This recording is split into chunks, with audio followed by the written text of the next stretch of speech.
Victim রাহাতের সাথে আসামিদ্বয়ের দীর্ঘদিন যাবৎ বর্ণি সীসা লাউঞ্জে আসা যাওয়া এবং এর মাধ্যমে পরিচয় ছিল। সীসা লাউঞ্জের ভিতর আধিপত্য বিস্তারকে কেন্দ্র করে তাদের ভিতরে দ্বন্দ্ব চলমান ছিল।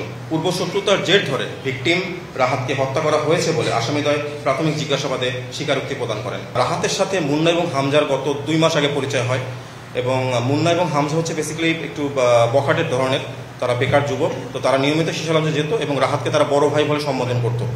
তো ওইখানে আরেকজন ব্যক্তি, তার নামটা এসেছে সজীব নামে আরেকজন ভাইকে সম্প্রতি তারা বড় ভাই সম্বোধন করা শুরু করে, যার ফলে রাহাতের আবার এটা মেনে নিতে একটু কষ্ট হয় এবং এর ফলে তাদেরকে আবার তাদের সাথে একটা বাকবিতণ্ডা চলে।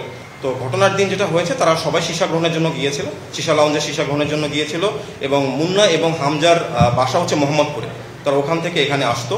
তো এরই পরিপ্রেক্ষিতে যখন রাহাতে মুন্না এবং হামজাকে দেখে, তখন সে রাত 1টার দিকে তাদেরকে বের হয়ে যেতে বলে। তো তারা বের হয়ে না গিয়ে অন্য কোথাও আত্মগোপন করেছিল ওই সীসা লাউঞ্জের ভিতরে।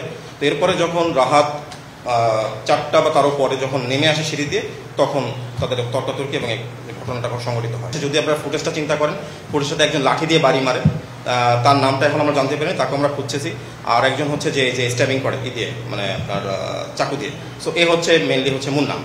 আর এর সাথে ওখানে হামজাও ছিল, হামজাও তাকে ওই যে পরবর্তী জুতোটা যে ছুঁড়ে মারে প্লাস মারে বাড়ি দেয়। সো এই নামগুলো আমাদের প্রাথমিক তদন্তে এসেছে এবং এর অজ্ঞাতনামা কয়েকজন আসামিও আছে। সীসা লাউঞ্জের মালিক যে আমরা জানতে পেরেছি প্রাথমিক তদন্তে ইব্রাহিম খলিল নামে একজন ব্যক্তি, যে কিনা এই হত্যা মামলার একজন আসামি। আমরা তাকেও ধরার জন্য তদন্ত চলমান আছে এবং কার্যক্রম চলমান আছে।